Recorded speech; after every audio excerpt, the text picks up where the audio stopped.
Salí con 3 hombres para asegurarme un futuro. Terminé sola y endeudada. Bienvenido a Michhistorias de Reddit. Te invito a que te suscribas, actives la campanita y le des like. Eso me ayuda a llegar a más personas. Hola a todos. No sé ni por dónde empezar esta historia. Honestamente, todavía me cuesta creer que me haya pasado a mí. Tal vez estoy buscando que alguien me diga que no fui tan mala persona, o tal vez solo necesito sacarlo de mi pecho porque no tengo a nadie más con quien hablarlo. Tengo 35 años y estoy sola. Completamente sola. Sin pareja, sin hijos, sin familia que me hable. Y para colmo, tengo una deuda de casi $3.000 que pago mes a mes, recordándome cada día la peor decisión que tomé en mi vida. Pero déjenme empezar desde el principio. Porque lo que me pasó no fue casualidad. Fue una cadena de decisiones que parecían lógicas en su momento, pero que terminaron explotándome en la cara de la peor manera posible. Todo comenzó hace 2 años y medio. Tuve un accidente automovilístico grave. No voy a entrar en detalles médicos, pero fueron meses de recuperación. Meses en los que no podía trabajar normalmente, en los que dependía de otros para las cosas más básicas. Al principio, como siempre pasa, todos estaban ahí. Amigas llevándome comida, compañeros de trabajo preguntando cómo seguía, incluso mi jefe diciéndome que no me preocupara por nada. Pero pasaron las semanas, luego los meses, y la novedad se acabó. La gente tiene su propia vida, sus propios problemas. No los culpo. Entiendo que no pueden estar para ti eternamente. Pero eso no significa que no duela. Para cuando finalmente pude volver a caminar sin dolor, cuando finalmente pude reincorporarme al trabajo, me di cuenta de algo devastador. Había perdido mi oportunidad. Ese ascenso que prácticamente ya era mío se lo habían dado a otra persona.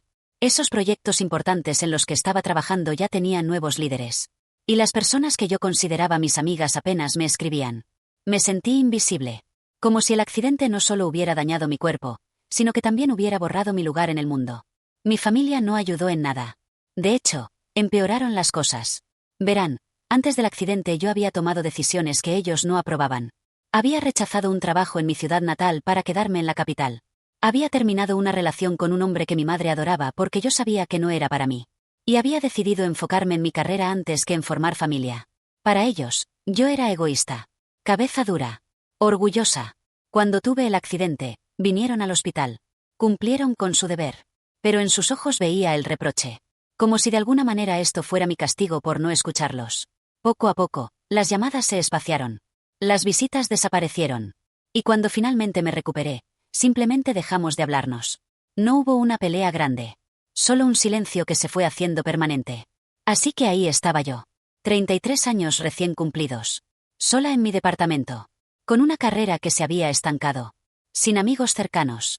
Sin familia. Y sintiéndome como si el tiempo se me estuviera acabando. Porque esa es la verdad que nadie te dice cuando eres mujer. El tiempo no es igual para todos.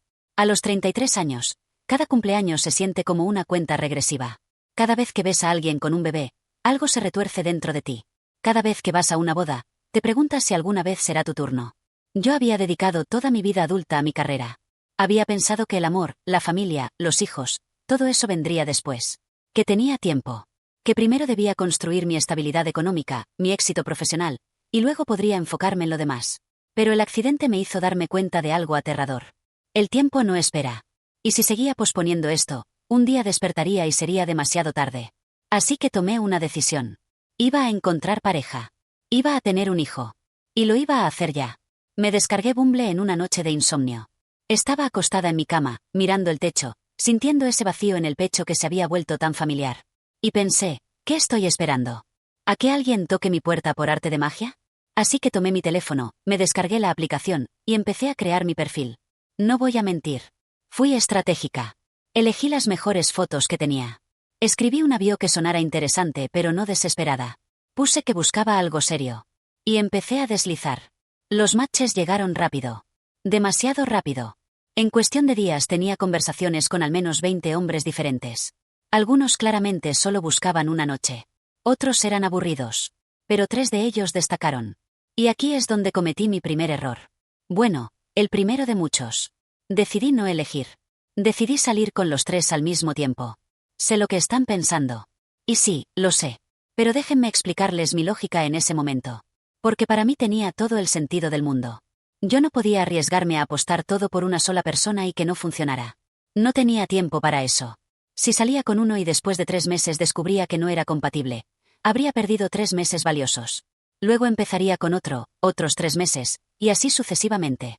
Pero si salía con 3 al mismo tiempo, podía conocerlos en paralelo. Podía comparar. Podía tener opciones. Y cuando finalmente decidiera con cuál quedarme, no habría perdido tiempo. Sería eficiente. Eso es lo que me dije a mí misma. Que estaba siendo inteligente.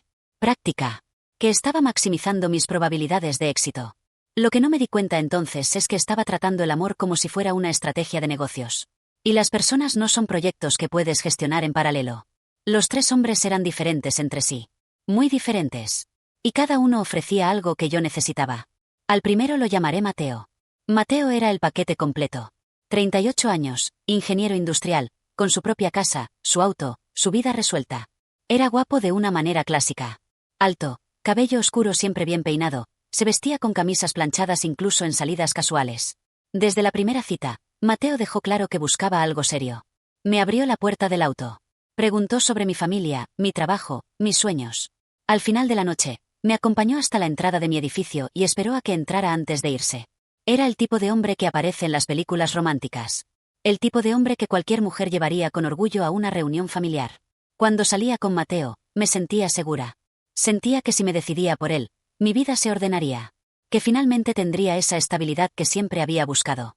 Luego estaba Diego. Diego era todo lo opuesto a Mateo. 35 años, fotógrafo freelance, siempre con una mochila llena de cámaras. Tenía un carisma natural que te atrapaba. Hacía bromas constantemente. Me hacía reír hasta que me dolía el estómago. Era el tipo de persona con quien podías hablar durante horas sin darte cuenta de que había pasado el tiempo. Diego era emocional. Hablaba abiertamente de sus sentimientos, de sus miedos, de sus sueños. Me contó de su infancia difícil, de cómo el arte lo había salvado. Había una vulnerabilidad en el que me conmovía. Con Diego, las citas siempre eran una aventura. Un día me llevó a un mercado de pulgas donde encontramos un reloj antiguo. Otro día improvisamos un picnic en un parque mientras él tomaba fotos del atardecer. No tenía la estabilidad económica de Mateo, pero tenía una riqueza emocional que compensaba. Cuando salía con Diego, me sentía viva. Sentía que con él la vida sería emocionante, llena de risas y experiencias nuevas. Y finalmente estaba Carlos. Carlos. Desde el principio, Carlos fue mi tercera opción. La opción de respaldo. El plan C. Carlos tenía 36 años y trabajaba en ventas. No era feo, pero tampoco destacaba. Era normal. Nuestras conversaciones eran correctas pero no memorables. Nuestras citas eran agradables pero no emocionantes. Lo que más me molestaba de Carlos era su insistencia en el 50-50. Cada vez que salíamos, cuando llegaba la cuenta, inmediatamente sacaba su calculadora del teléfono. Tú pediste el salmón y yo el pollo, entonces. Y empezaba a dividir hasta el último centavo. La primera vez me pareció raro. La segunda, molesto. Para la tercera cita, ya era irritante. No es que yo esperara que me pagaran todo, pero su obsesión con dividir exactamente cada gasto me hacía sentir como si estuviéramos en una transacción comercial en lugar de una cita. Llegaba tarde frecuentemente, siempre con excusas. Nunca hacía planes con anticipación. Y cuando le preguntaba qué buscaba en una relación, sus respuestas eran vagas. Vivir el momento, ver qué pasa, no me gusta presionarme. En cualquier otra circunstancia, hubiera dejado de ver a Carlos después de la segunda cita. Pero mi lógica de tener 3 opciones me mantenía ahí. Además, pensaba, tal vez solo necesitaba tiempo para abrirse. Tal vez con un poco de esfuerzo podría mejorar. Durante casi 4 meses salí con los 3. Y se los juro, fue agotador. Tenía que llevar registro mental de que le había contado a cada uno. No podía confundir los restaurantes a los que había ido con cada uno. Tenía 3 conversaciones de WhatsApp activas simultáneamente. A veces, en medio de una cita con uno, me llegaba un mensaje del otro y tenía que excusarme al baño para responder. Pero lo peor no era la logística. Lo peor era el peso emocional de estar mintiendo constantemente. Porque eso es lo que era, aunque yo no quisiera admitirlo entonces. Estaba mintiendo por omisión. Cada vez que Mateo me preguntaba qué había hecho el fin de semana y yo omitía que había salido con Diego. Cada vez que Diego me decía, eres especial para mí, y yo no le mencionaba que también estaba conociendo a otros. Cada vez que Carlos, en su manera desinteresada, preguntaba si estaba viendo a alguien más y yo respondía con evasivas. Me justificaba diciéndome que técnicamente no estaba haciendo nada malo. Ninguno de los 3 me había pedido exclusividad. No habíamos tenido la conversación sobre ser novios formales. Estábamos en esa etapa ambigua de conocernos. Y en esa ambigüedad, yo me escudaba. Pero en el fondo, sabía la verdad. Sabía que si cualquiera de ellos se enterara, se sentiría traicionado. Sabía que estaba jugando con algo que no debía. Pero ya estaba muy metida en esto como para dar marcha atrás. Llegó el viernes, 8 de septiembre. Esa fecha está grabada en mi memoria como si fuera ayer. Mateo me había invitado a un club nuevo en el centro de la ciudad. Era un lugar elegante, de esos con dress code y reservación previa. Tenía 3 pisos, cada uno con un ambiente diferente. El primer piso era más casual, bar y mesas altas. El segundo tenía un restaurante. Y el tercero era una terraza con vista a la ciudad. Me arreglé con especial cuidado esa noche. Vestido negro ajustado, tacones altos, maquillaje impecable. Algo me decía que esa noche sería importante. No sabía cuánto. Mateo me recogió en su auto, como siempre. En el camino estaba especialmente cariñoso. Me tomó la mano mientras manejaba. Me dijo que me veía hermosa. Me preguntó si alguna vez había pensado en cómo sería tener hijos. Mi corazón dio un salto. Esto era exactamente lo que yo quería escuchar. Le respondí con cuidado, sin sonar desesperada, que sí, que era algo que definitivamente quería en el futuro. Yo también, dijo él, apretando mi mano. Creo que ya es tiempo de sentar cabeza. Y creo que contigo podría ser perfecto. Cuando llegamos al club, nos dirigieron al tercer piso, la terraza. Era hermoso. Luces tenues, música suave, una vista increíble de la ciudad iluminada. Mateo había reservado una mesa junto al borde, con la mejor vista. Pedimos unos cócteles. La conversación fluía. Me sentía en una nube. Por primera vez en mucho tiempo, sentía que todo estaba cayendo en su lugar. Que mi plan estaba funcionando. Que pronto tendría que tomar la decisión de quedarme con Mateo y dejar ir a Diego y Carlos. Después de la segunda ronda de bebidas, Mateo se acercó más a mí. Puso su mano en mi pierna. Me miró a los ojos de esa manera que te hace sentir como si fueras la única persona en el mundo. Y me besó. Cerré los ojos, dejándome llevar por el momento. Por un instante, todo era perfecto. Todo tenía sentido. Cuando abrí los ojos, mi mundo se detuvo. A 3 mesas de distancia, mirándome directamente, estaba Diego. No era una mirada casual. No era la mirada de alguien que te ve por coincidencia y te saluda. Era la mirada de alguien que acaba de presenciar una traición. Sus ojos estaban completamente abiertos. Su boca ligeramente abierta. Tenía la mano congelada en el aire, sosteniendo una cerveza que había estado a punto de beber. Y me miraba con una mezcla de shock, dolor y rabia que nunca había visto en nadie. El tiempo se detuvo. No sé cuántos segundos nos quedamos así, mirándonos. Probablemente fueron solo 2 o 3, pero se sintieron como una eternidad. Mi mente entró en pánico. ¿Qué estaba haciendo Diego ahí? De los 3 pisos que tenía este lugar, ¿por qué estaba exactamente en el mismo? ¿Y en una mesa tan cerca? Era imposible.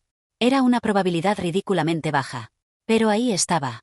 Vi que empezaba a levantarse de su silla. Su expresión cambió de shock a determinación. Iba a venir hacia acá. Sin pensar, moví la cabeza de lado a lado. Un no silencioso pero desesperado. Un ruego. Una súplica de que no hiciera esto. Pero era demasiado tarde. Diego caminó directo hacia nuestra mesa. Sus pisadas eran firmes, decididas. Mateo todavía no se había dado cuenta de nada. Estaba sirviéndose más agua, ajeno a lo que estaba por pasar. Disculpa, dijo Diego, su voz temblando de emoción contenida. ¿Puedo hablar contigo un momento? Me tenía agarrada del brazo. No con violencia, pero sí con firmeza. Con urgencia. Mateo levantó la vista, confundido. Me miró a mí, luego a Diego, luego de nuevo a mí. ¿Qué está pasando? Nada, intenté decir, pero mi voz salió quebrada. Es un malentendido. Un malentendido. Diego soltó una risa amarga. ¿De verdad vas a llamarlo así? Se volvió hacia Mateo directamente. Hermano, necesito preguntarte algo. ¿Estás saliendo con ella? Mateo frunció el ceño. Vi la confusión en su rostro. Pero también vi algo más. Vi que estaba empezando a entender que algo no estaba bien. Sí, respondió lentamente. ¿Por qué? El silencio que siguió fue ensordecedor. Incluso con la música del club, incluso con las conversaciones de las otras mesas, todo se sintió completamente silencioso. Porque yo también estoy saliendo con ella, dijo Diego. Su voz era más calmada ahora, pero había un dolor profundo en ella. Desde hace 4 meses. Salimos casi todas las semanas. Me dijo que quería algo serio. Me habló de tener hijos. Me hizo creer que... Se detuvo. No pudo terminar la frase. Mateo me miró. Y en esa mirada vi todo. Vi la decepción. Vi el dolor. Vi cómo se derrumbaba todo lo que habíamos construido en esos meses. ¿Es verdad?, me preguntó. Su voz era apenas un susurro. Abrí la boca para hablar, pero no salió nada. ¿Qué podía decir? ¿Qué explicación podía dar que no sonara como lo que era? Una mentira. Una traición. Mateo se quedó mirándome unos segundos más. Luego, sin decir una palabra, se levantó de la mesa. Mateo, espera, logré decir finalmente. Déjame explicarte. Él levantó una mano, deteniéndome. No, dijo simplemente. Y empezó a caminar hacia la salida. Lo vi alejarse. Vi cómo atravesaba la terraza, cómo bajaba las escaleras, cómo desaparecía. Y con él se fueron todas las fantasías que había construido en mi cabeza. La casa. La boda. Los hijos. La estabilidad. Todo se desvaneció en segundos. Me volteé hacia Diego, lágrimas empezando a formarse en mis ojos. Diego, yo. No, me cortó. Su voz tenía un filo que nunca le había escuchado. No me digas nada. No quiero escuchar tus excusas. No son excusas, intenté defender. Nosotros nunca hablamos de exclusividad. Nunca dijimos que éramos novios. Yo solo estaba conociendo gente. ¿Conociendo gente? Su risa fue amarga, llena de dolor. Le dijiste que querías tener hijos. Me hablaste de futuro. Me hiciste sentir que yo era especial para ti. ¿Y todo este tiempo estabas haciendo exactamente lo mismo con él? ¿Con cuántos más? Si has llegado hasta aquí, significa que esta historia te está gustando. Suscríbete a mis historias de Reddit, activa la campanita y dale like, eso me ayuda a llegar a más personas. No respondí. No podía. ¿Sabes qué es lo peor? Continuó Diego. Que yo realmente sentía algo por ti. Pensaba que esto podía ser algo real. Incluso le dije a mi mamá que había conocido a alguien especial. ¡Qué idiota fui! No eres un idiota, dije en voz baja. Yo sentía algo real también. No me mientas más, me interrumpió. Ya no. Me miró una última vez. Y en esos ojos que antes me habían hecho reír, ahora solo vi cansancio y desilusión. No me busques, dijo. No me escribas. No me llames. Esto se acabó. Sea lo que sea que fue, se acabó. Y también se fue. Me quedé ahí parada, en medio de la terraza, sintiendo las miradas de las otras mesas. Me sentía expuesta. Desnuda. Como si todos supieran exactamente lo que acababa de pasar. Regresé a la mesa con piernas temblorosas y me dejé caer en la silla. Mi mente era un caos. No podía procesar lo que acababa de suceder. Hacía solo 10 minutos todo estaba perfecto. Y ahora había perdido a 2 de mis 3 opciones en cuestión de segundos. ¿Cómo había pasado esto? De todos los lugares de la ciudad, de todos los pisos de ese club, ¿cómo era posible que Diego estuviera exactamente ahí? Me quedé sentada no sé cuánto tiempo. Probablemente fueron solo 15 minutos, pero se sintieron como horas. Las lágrimas no paraban de caer. Mi maquillaje perfecto estaba completamente arruinado. Finalmente, me di cuenta de que no podía quedarme ahí para siempre. La gente seguía mirándome. Necesitaba irme. Tomé mi bolso y me levanté. Caminé hacia las escaleras con la cabeza baja, evitando el contacto visual con cualquiera. Cuando llegué al primer piso, ya cerca de la salida, una mano me tocó el hombro. Era un mesero. Joven, probablemente de mi edad. Disculpe, señorita, dijo con una sonrisa profesional. La cuenta del tercer piso sigue abierta. ¿Va a pagarla? Mi corazón se hundió. La cuenta. Por supuesto. En todo el drama, no había pensado en la cuenta. El señor con el que estaba ya debe haberla pagado, dije, aunque mi voz no sonaba muy convincente ni para mí misma. El mesero sacó su tablet y revisó. Negó con la cabeza. No, señorita. La cuenta sigue abierta. 2 cócteles premium, una botella de vino, aperitivos. Son $287. $287. Sentí que me mareaba. Debe haber un error, intenté. Él siempre paga. Es un caballero. Seguro ya pasó por caja. El mesero volvió a revisar. Llamó a otro empleado. Tuvieron una conversación en voz baja. Mientras tanto, yo estaba consciente de que otras personas empezaban a notar la situación. Una pareja cerca de la puerta me miraba con curiosidad. Un grupo de chicas susurraba mientras me señalaban discretamente. Lo siento, señorita, volvió el mesero. Pero nadie ha pagado esta cuenta. Si el señor se fue, usted es responsable del pago. Mis manos temblaban mientras abría mi bolso. Saqué mi cartera. Tenía exactamente $89 en efectivo. Mi tarjeta de crédito principal estaba casi al límite. Tenía otra tarjeta, pero... ¿Acepta tarjeta?, pregunté débilmente. Por supuesto. Les pasé mi tarjeta secundaria, rogando mentalmente que pasara. El mesero la deslizó. Esperé. Y esperó. Y esperó. Lo siento, dijo finalmente. Fue rechazada. Sentí que el piso se abría bajo mis pies. La gente definitivamente estaba mirando ahora. Escuchaba los murmullos. Está intentando irse sin pagar. ¡Qué vergüenza! Pobrecito el mesero. Mi rostro ardía. Nunca en mi vida me había sentido tan humillada. Tengo otra tarjeta, dije, sacando mi tarjeta principal. Sabía que estaba casi al límite, pero tal vez, solo tal vez, alcanzaba para esto. El mesero la pasó. Esta vez funcionó, pero apenas. $287 que yo no había planeado gastar. $287 por una noche que había terminado en desastre. Salí del club casi corriendo. Las lágrimas caían libremente ahora. No me importaba quién me viera. Solo quería llegar a casa. Pedí un Uber. Durante todo el trayecto, reviví lo que había pasado una y otra vez en mi mente. Las miradas de Mateo y Diego. Las palabras de Diego. La humillación de pagar esa cuenta mientras todos me miraban como si fuera una criminal. Cuando llegué a mi departamento, me tiré en el sofá y lloré. Lloré por horas. Por la pérdida de Mateo y Diego. Por la vergüenza. Por lo estúpida que había sido. Por el dinero que acababa de gastar en vano. Pero sobre todo, lloré porque sabía que esto había sido mi culpa. Completamente mi culpa. Pasé todo el sábado en cama. No comí. Apenas tomé agua. Solo me quedé ahí, mirando el techo, reproduciendo la noche anterior una y otra vez. Revisaba mi teléfono cada 5 minutos. Nada de Mateo. Nada de Diego. El domingo por la mañana, decidí que tenía que hacer algo. No podía simplemente dejar que terminara así. Tenía que intentar arreglarlo. Le escribí a Mateo primero. Mateo, sé que no tienes ninguna razón para escucharme. Pero por favor, déjame explicarte. Nunca fue mi intención lastimarte. Yo no estaba jugando contigo. Todo lo que te dije era real. Mis sentimientos eran reales.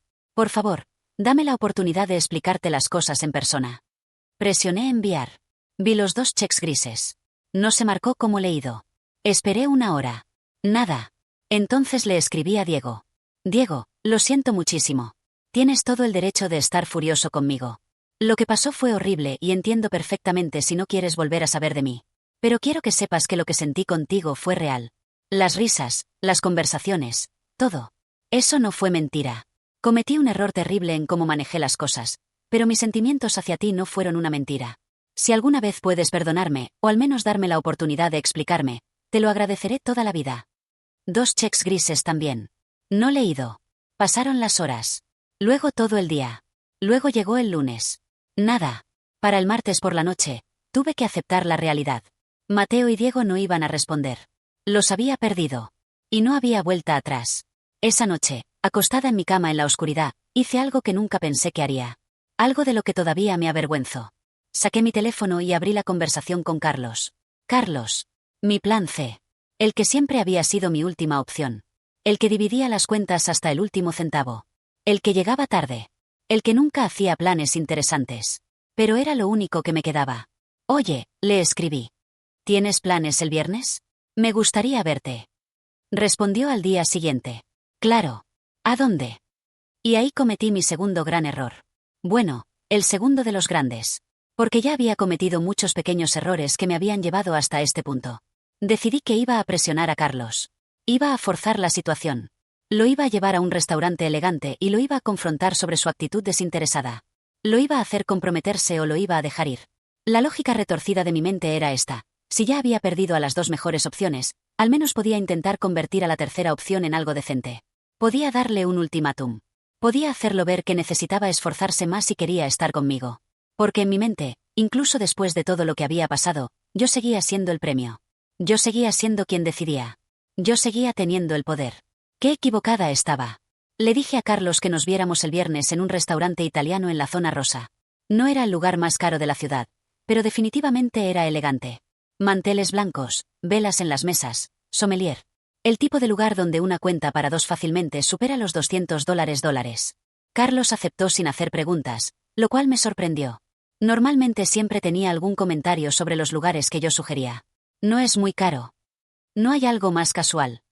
Pero esta vez solo dijo ok, ahí te veo a las 8. El viernes llegué al restaurante 15 minutos antes. Me había arreglado bien, aunque no tanto como para la cita con Mateo. Vestido azul oscuro, tacones medianos, maquillaje natural. Quería verme bien, pero también quería dar el mensaje de que esto era una conversación seria, no una cita romántica. Carlos llegó puntual, lo cual también fue una sorpresa. Normalmente llegaba al menos 20 minutos tarde. Nos sentamos. Pedimos agua. Abrieron los menús. Y ahí fue cuando lo solté todo. Carlos, empecé, sin ningún preámbulo. Necesito hablar contigo sobre a dónde va esto. Él levantó la vista del menú, con esa expresión neutra que siempre tenía. Ok. He estado pensando mucho sobre lo que busco en una relación. Y necesito que seas honesto conmigo. ¿Tú realmente quieres algo serio o solo estás pasando el tiempo? Vi un destello de algo en sus ojos. No estoy segura qué era. ¿Sorpresa? ¿Molestia? Desapareció tan rápido que pude haberlo imaginado. Estoy abierto a algo serio, respondió con esa voz monótona que tenía. ¿Por qué? Porque necesito ver más esfuerzo de tu parte, continué. Sentía que estaba ganando terreno. Lo del 50-50 en cada salida, llegar tarde siempre, no hacer planes. Eso no es lo que busco en una pareja seria. Hubo un silencio. Carlos me miraba fijamente. Había algo en su expresión que no podía descifrar. Entiendo, dijo finalmente. ¿Algo más? Su calma me desconcertó un poco. Esperaba más resistencia. Más, algo. Sí, dije, y aquí fue donde cometí el error más grande. Donde dejé que mi frustración, mi desesperación, y mi ego herido hablaran por mí. Perdí 2 oportunidades importantes últimamente. 2 hombres con los que las cosas podrían haber funcionado. Así que ahora solo me quedas tú. Y necesito saber si vas a dar un paso adelante o si estoy perdiendo mi tiempo. El silencio que siguió fue diferente. Más pesado. Carlos se reclinó en su silla, estudiándome con esos ojos que ahora parecían mucho más alertas. Y entonces sonrió. Una sonrisa pequeña, casi imperceptible, pero definitivamente ahí. Bueno, dijo lentamente. Eso facilita las cosas. ¿Qué quieres decir? Pregunté, confundida. Que yo también he estado saliendo con otras personas, respondió con total naturalidad. De hecho, tengo 2 chicas más con las que estoy saliendo. Ellas son mis opciones principales. Tú eres mi plan de respaldo. Sentí como si me hubieran arrojado agua helada. ¿Qué? Es lo mismo que tú acabas de decirme, ¿no? Continuó, con esa misma sonrisa tranquila. Que yo soy tu última opción. Tu plan C. Bueno, tú eres mi plan C también. Parece justo. La rabia me invadió instantáneamente. Eso es completamente diferente. ¿Por qué? Preguntó, genuinamente curioso. ¿Por qué lo haces tú? ¿Por qué? ¿Por qué? No tenía una respuesta. Todo lo que quería decir sonaba hipócrita en mi propia cabeza. Mira, dijo Carlos, reclinándose más en su silla. Si quieres que esto sea exclusivo, necesitas ofrecerme algo que las otras no ofrecen. Necesitas darme una razón para elegirte a ti sobre ellas. Mi mente era un torbellino. Por un lado, estaba furiosa de que él estuviera haciendo exactamente lo mismo que yo había hecho. Por otro lado, una parte pequeña y molesta de mi cerebro reconocía la hipocresía de mi rabia. Si quieres algo serio conmigo, dije, forzando mi voz a sonar firme, necesito exclusividad. Necesito que te comprometas conmigo. Vi esa expresión otra vez. Ese destello de algo que no podía identificar. Esta vez duró un poco más. Parecía, ¿fastidio? ¿Desprecio? Y luego desapareció, reemplazado por una expresión pensativa. Tienes razón, dijo finalmente. Sus palabras me tomaron por sorpresa. Mereces que alguien se esfuerce por ti. Que te demuestre que eres una prioridad. Sentí una oleada de alivio. Finalmente algo estaba saliendo bien. Y mi primer acto para demostrártelo, continuó Carlos, con una sonrisa que ahora parecía genuina, va a ser pagar toda la cuenta esta noche. No más 50-50. Pide lo que quieras. Vino, entrada, plato fuerte, postre. Lo que sea. Todo corre por mi cuenta. No voy a mentir. En ese momento, sentí que había ganado. Sentí que mi honestidad, mi vulnerabilidad al admitir que había perdido mis otras opciones, había tocado algo en él. Que finalmente estaba viendo mi valor. Gracias, dije, y mi voz salió más suave de lo que pretendía. Eso, significa mucho. Por supuesto, respondió. Brindemos por nuevos comienzos. Llegó el mesero y Carlos pidió una botella de vino. No del más barato, sino uno de rango medio alto. Pedí una entrada de carpaccio. Él pidió calamares fritos. Cuando llegó el momento de los platos principales, yo pedí el osobuco, que era uno de los platos más caros del menú. Carlos pidió pasta con mariscos. Durante la cena, conversamos. Y por primera vez desde que lo conocía, Carlos era diferente. Más atento. Hacía preguntas sobre mi vida, mis planes, mis sueños. Me miraba a los ojos cuando hablaba. Sonreía más. Era como si finalmente se hubiera quitado una máscara que había estado usando todo este tiempo. ¿Sabes? Le dije en un momento, después de mi segunda copa de vino. Creo que nunca te había visto así. Es como si fueras una persona completamente diferente. Tal vez es que nunca me habías dado una razón para mostrar este lado, respondió, sirviéndome más vino. O tal vez, continué, sintiéndome filosófica por el alcohol, es que nunca te di la oportunidad. Tal vez juzgué demasiado rápido. Todos cometemos errores de juicio, dijo Carlos, levantando su copa. Lo importante es aprender de ellos. Brindamos. Y en ese momento, sentada en ese restaurante elegante, con vino en mi sistema y un hombre prometiendo cambiar por mí, me permití creer que tal vez, solo tal vez, las cosas iban a estar bien. Que había encontrado una salida de este desastre que yo misma había creado. Pedimos postre. Tiramisú para mí. Panna cotta para él. Luego café. La conversación seguía fluyendo. Fue entonces cuando Carlos miró su reloj. Disculpa, dijo. Necesito ir al baño. Claro, respondí, tomando otro sorbo de mi café. Se levantó y caminó hacia el fondo del restaurante donde estaban los baños. Yo me quedé en la mesa, disfrutando del ambiente. Revisé mi teléfono. Todavía nada de Mateo o Diego. Suspiré, guardé el teléfono, y miré alrededor del restaurante. Pasaron 5 minutos. Luego 10. Está demorándose, pensé. Pero no le di mucha importancia. Tal vez había fila. O tal vez estaba haciendo una llamada. Pasaron 15 minutos. Empecé a sentir una incomodidad en el estómago. Una sensación de déjà vu. 20 minutos. El sudor empezó a formarse en mi frente. No. No otra vez. Esto no podía estar pasando otra vez. A los 25 minutos, llamé a un mesero. Uno diferente al que nos había atendido. Disculpe, dije, intentando sonar casual. ¿Podría revisar si hay alguien en el baño de hombres? Mi acompañante entró hace un rato y estoy preocupada. El mesero asintió y se dirigió hacia los baños. Regresó 2 minutos después.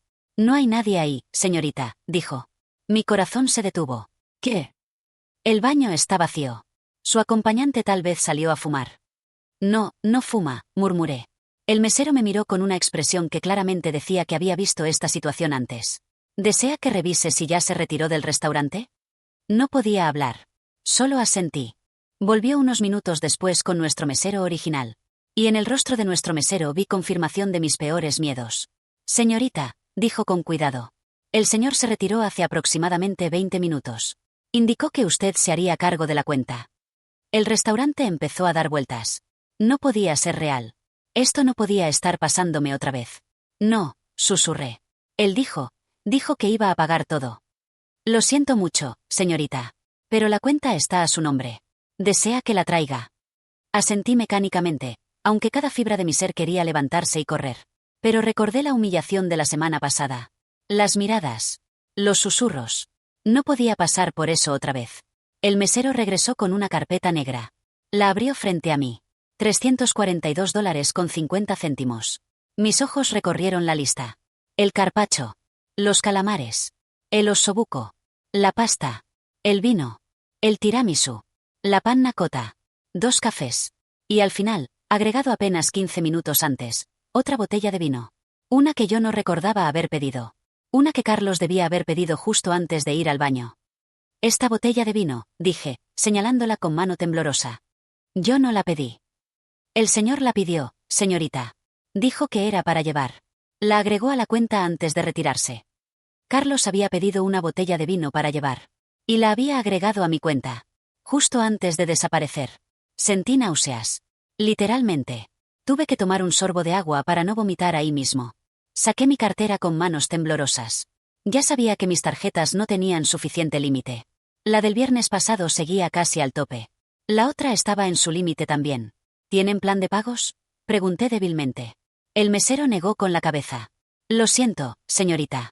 Solo efectivo o tarjeta en una sola exhibición. Por supuesto que no. Entonces recordé los anuncios que había visto. Préstamos express. Créditos en línea aprobados en minutos. Había pensado que nunca usaría algo así. Que solo los usaban personas desesperadas. Supongo que ahora yo era una persona desesperada. Saqué mi teléfono con manos temblorosas y busqué préstamo express en línea. Encontré 3 aplicaciones. Descargué la primera. El mesero se quedó ahí, esperando con paciencia profesional. Pero yo podía sentir su juicio. Podía sentir las miradas de otras mesas. Llené el formulario. Nombre. Dirección. Ingresos mensuales. Motivo del préstamo. Puse emergencia médica. No podía escribir porque fui lo suficientemente estúpida como para creer que un hombre iba a pagar después de que le dije que era mi última opción.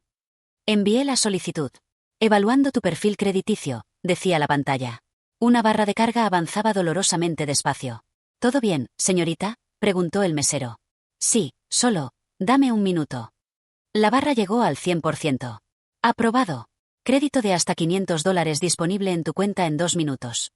Nunca había sentido tanto alivio y tanta vergüenza al mismo tiempo. Esperé los 2 minutos más largos de mi vida. Luego actualicé mi aplicación bancaria. Ahí estaba. $500 . Dinero que no era mío. Dinero que tendría que pagar con intereses. Dinero que me recordaría este momento cada vez que viera mi estado de cuenta. Pagué la cuenta. $342,50 de un crédito express que probablemente tenía un interés del 40% anual. Gracias por su paciencia, le dije al mesero, dándole una propina ridículamente pequeña porque era literalmente todo lo que me quedaba en la cuenta. Salí del restaurante con la cabeza gacha. En la calle, me detuve. No quería llorar en público otra vez. No quería que nadie me viera así. Pero las lágrimas venían de todas formas. Pedí un Uber. Durante el trayecto a casa, traté de procesar lo que había pasado. Carlos había planeado esto. Todo. Desde que aceptó venir al restaurante elegante. Desde que sonrió cuando le dije que era mi última opción. Desde que dijo que pagaría todo. Me había usado exactamente de la misma manera que yo había usado a Mateo y Diego. Pero lo había hecho con una crueldad calculada que me dejaba sin aire. Cuando llegué a mi departamento, lo llamé. Directo a buzón. Le escribí. No se entregaron los mensajes. Me había bloqueado. Busqué su perfil de Instagram. No existía. Facebook. Tampoco. Su perfil de Bumble había desaparecido. Carlos había borrado cualquier rastro de su existencia de mi vida. Me tiré en el sofá y finalmente dejé salir todo. Lloré hasta que no me quedaron lágrimas. Grité en la almohada. Golpeé los cojines. Y entre todo ese dolor y esa rabia, una verdad horrible se abrió paso en mi mente. Esto era exactamente lo que yo les había hecho a Mateo y Diego. Tal vez no de la misma manera. Tal vez no con la misma crueldad calculada. Pero el resultado era el mismo. Los había lastimado. Los había usado. Los había hecho sentir como si fueran opciones intercambiables en lugar de personas con sentimientos reales. Y ahora estaba pagando el precio. Literalmente. El sábado por la mañana desperté con los ojos hinchados y un dolor de cabeza terrible. Mi primer pensamiento fue revisar mi teléfono, con la esperanza irracional de que todo hubiera sido una pesadilla. Pero ahí estaba. La notificación de mi banco. Tu pago mensual de $78,50 vencerá en 25 días. $78,50 cada mes durante 12 meses. Más otros $50 mensuales del préstamo que había sacado para pagar la cuenta del club. En total, $128,50 al mes en deudas que había generado en 2 cenas desastrosas. Me quedé en cama todo el día. No tenía energía para nada. Ni siquiera para llorar más. El domingo, reuní el valor para hacer algo que sabía que no debía hacer pero que no podía evitar. Creé una cuenta falsa de Instagram. Solo para buscar a Carlos. Lo encontré. Pero no era Carlos. Su nombre real era Rodrigo. Rodrigo Mendoza. Y su perfil estaba lleno de fotos con una mujer rubia. Fotos de hace años. Fotos recientes. Fotos de viajes, de restaurantes elegantes, de momentos cotidianos. En su bio decía, felizmente comprometido desde 2019. Comprometido. Desde 2019. Sentí que me faltaba el aire. Fui a la sección de comentarios de sus fotos. La mujer rubia comentaba constantemente. Te amo, mi vida. Gracias por esta aventura. No puedo esperar a casarnos el próximo año. Carlos, o Rodrigo, o quien sea que realmente era, nunca había estado buscando una relación. Nunca había estado saliendo conmigo en el sentido real. Había estado jugando. Y yo había sido su venganza perfecta contra... ¿Qué? ¿Contra mujeres como yo? ¿O simplemente se divertía haciendo esto? Borré la cuenta falsa. No necesitaba saber más. No quería saber más. El lunes tuve que ir a trabajar. Me puse el maquillaje más pesado que tenía para ocultar los ojos hinchados. Me forcé a sonreír cuando mis colegas me preguntaban cómo había estado mi fin de semana. Bien, mentí. Tranquilo. Durante el almuerzo, fui al baño y me encerré en un cubículo. Saqué mi teléfono y, contra todo mi juicio, revisé una última vez los chats con Mateo y Diego. Los mensajes que les había enviado seguían sin leer.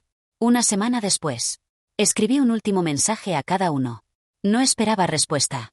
Solo necesitaba decirlo. A Mateo, no espero que me perdones. Solo quiero que sepas que lo que sentí por ti fue real. Eres un hombre increíble y mereces a alguien mucho mejor que yo. Gracias por tratarme como una dama, incluso cuando no lo merecía. Te deseo toda la felicidad del mundo. A Diego, las risas contigo fueron reales. Las conversaciones fueron reales. Mi admiración por tu talento y tu corazón fue real. Lamento profundamente haber desperdiciado lo que pudimos haber tenido. Mereces a alguien que te valore desde el primer día, no alguien que te trate como una opción. Cuídate mucho. Presioné enviar en ambos. 2 cheques grises. Probablemente permanecerían así para siempre. Cerré los chats y los archivé. Era tiempo de dejar ir. Las semanas siguientes fueron un infierno silencioso. Iba a trabajar, regresaba a casa, pagaba mis deudas, y repetía. Mi vida se había convertido en una rutina mecánica vacía de cualquier emoción más allá de una tristeza sorda y constante. Desinstalé Bumble. Desinstalé Tinder. Desinstalé todas las aplicaciones de citas que tenía. Mi cumpleaños número 35 llegó en octubre. Lo pasé sola en mi departamento, comiendo helado directamente del contenedor y viendo películas malas en Netflix. A las 11 de la noche, mi teléfono sonó. Era un número desconocido. Por un momento irracional, mi corazón saltó. ¿Mateo? ¿Diego? ¿Llamando para desearme feliz cumpleaños? Contesté. Hola. Señorita Sofía Mendoza. Era una voz femenina profesional. Sí, soy yo. Llamo del Banco Nacional. Su pago mensual del crédito express vence mañana. Solo llamamos para recordárselo. Ya lo sé, dije, mi voz saliendo más cortante de lo que pretendía. Siempre pago a tiempo. Por supuesto, señorita. Solo es un recordatorio de cortesía. Que tenga buena noche. Colgó. Me quedé ahí sentada, mirando mi teléfono, sintiendo algo cercano a la risa histérica burbujeando en mi pecho. Incluso en mi cumpleaños, la única llamada que recibía era del banco recordándome mi deuda. En noviembre decidí ir a terapia.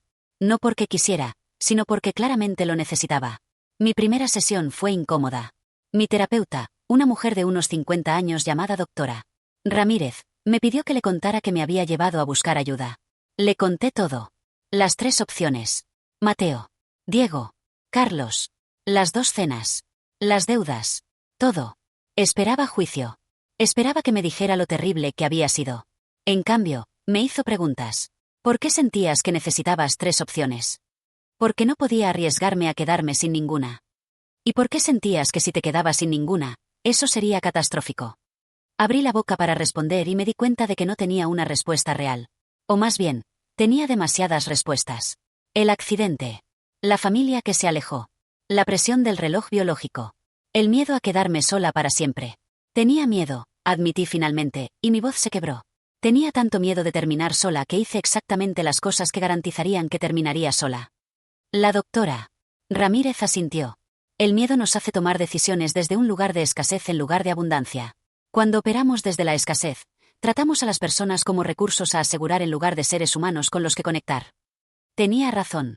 Eso era exactamente lo que había hecho.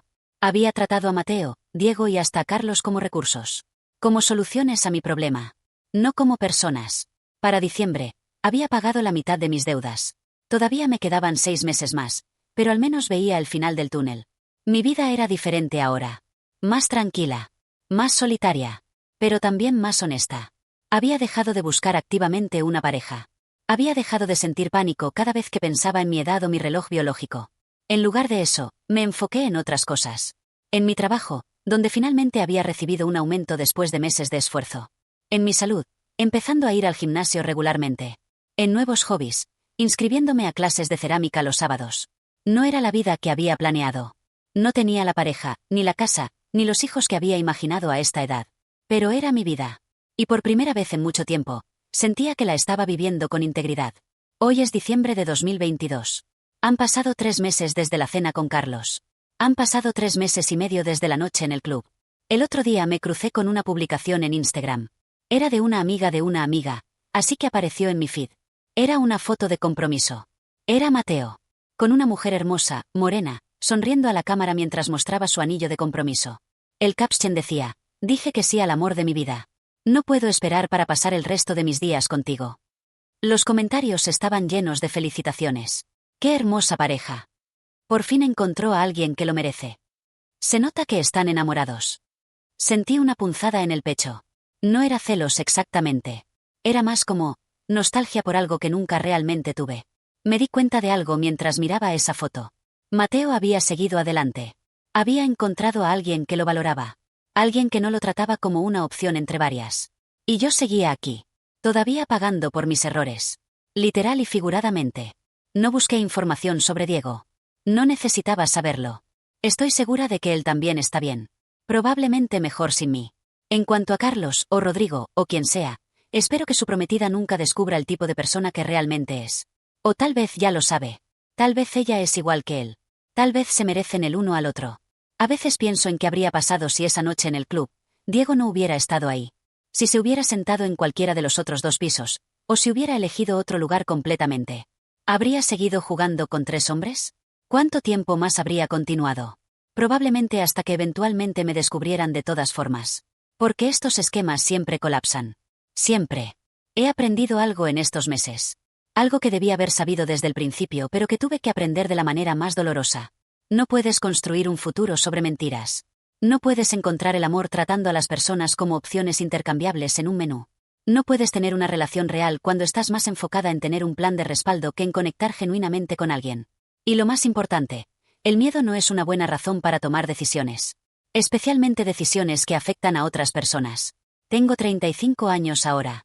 Sigo sin pareja. Sigo sin hijos. Mi familia sigue sin hablarme. Y todavía debo 3 pagos más de $128.50 cada uno. Pero tengo algo que no tenía hace un año. Tengo claridad. Tengo honestidad conmigo misma. Y tengo la certeza de que nunca, jamás, volveré a tratar a alguien de la manera en que traté a Mateo, Diego y sí, incluso a Carlos. ¿Volveré a tener una oportunidad en el amor? No lo sé. Tal vez sí. Tal vez no. Tal vez mi historia de amor sea diferente a la que imaginé. Tal vez adopte. Tal vez permanezca soltera y encuentre plenitud de otras maneras. Lo que sí sé es esto. Si algún día tengo otra oportunidad, la voy a hacer bien. Voy a ser honesta desde el primer día. Voy a tratar a esa persona como un ser humano, no como una solución a mi soledad. Voy a dar sin calcular. Voy a amar sin tener un plan de respaldo. Y si no funciona, al menos podré mirarme al espejo y saber que lo intenté de la manera correcta. Así que este es mi mensaje para cualquiera que esté leyendo esto, especialmente si están pensando en hacer lo que yo hice. No lo hagan. No salgan con múltiples personas mientras les hacen creer a todas que son especiales. No traten el amor como una estrategia de negocios. No operen desde el miedo y la escasez. Porque eventualmente, de una manera u otra, te va a explotar en la cara. Y cuando lo haga, no solo perderás a esas personas. Perderás tu paz mental. Perderás tu dignidad. Y si tienes suerte como yo, solo perderás dinero. Si no tienes suerte, perderás mucho más. He compartido esta historia no para que me tengan lástima. No para que me digan que estuvo bien lo que hice. Sé que no estuvo bien. Lo sé mejor que nadie. La he compartido porque necesitaba sacarlo. Porque tal vez, solo tal vez, alguien que esté pensando en hacer lo mismo lea esto y se detenga. Porque tal vez mi error puede evitar que alguien más cometa el mismo. O tal vez solo necesitaba admitir en voz alta que fui una persona terrible. Que lastimé a personas que no lo merecían. Y que estoy pagando las consecuencias. En 3 meses terminaré de pagar mis deudas. El mismo mes en que cumpliré 36 años. Y cuando haga ese último pago, cerraré ese capítulo de mi vida definitivamente. No con orgullo, pero sí con la lección aprendida. Algunos me han escrito que mi futuro es estar sola. Que me lo merecí. Que karma y Savage. Tal vez tienen razón. Tal vez este es mi karma. Pero incluso si lo es, incluso si termino sola, al menos lo haré siendo una mejor persona de la que era hace un año. Y eso tendrá que ser suficiente. Esta es mi historia. Mi verdad. Mi error. Si llegaste hasta aquí, gracias por leer. No importa lo que pienses de mí. Honestamente, probablemente pienso peor de mí misma que cualquier cosa que puedas decir. Solo te pido una cosa. Si alguna vez te encuentras en una situación similar, donde sientes que necesitas tener opciones o respaldos en el amor, detente. Pregúntate por qué. Pregúntate qué miedo estás tratando de evitar. Y luego enfrenta ese miedo de manera honesta, en lugar de esconderlo detrás de mentiras y manipulación. El amor no es un juego de probabilidades. Es una apuesta. Y solo funciona cuando apuestas todo por la persona correcta. Yo aposté por 3 personas al mismo tiempo. Y terminé perdiendo con las 3. No cometas mi error. Esa es toda mi historia. No hay final feliz. No hay redención romántica. No hay y vivieron felices para siempre. Solo hay una mujer de 35 años, con deudas que terminará de pagar en 3 meses, y una lección que le costó mucho más que dinero aprender. Y tal vez, solo tal vez, eso sea suficiente. Si esta historia te ha gustado, suscríbete a mis historias de Reddit, activa la campanita y dale like, eso me ayuda a llegar a más personas. Miau.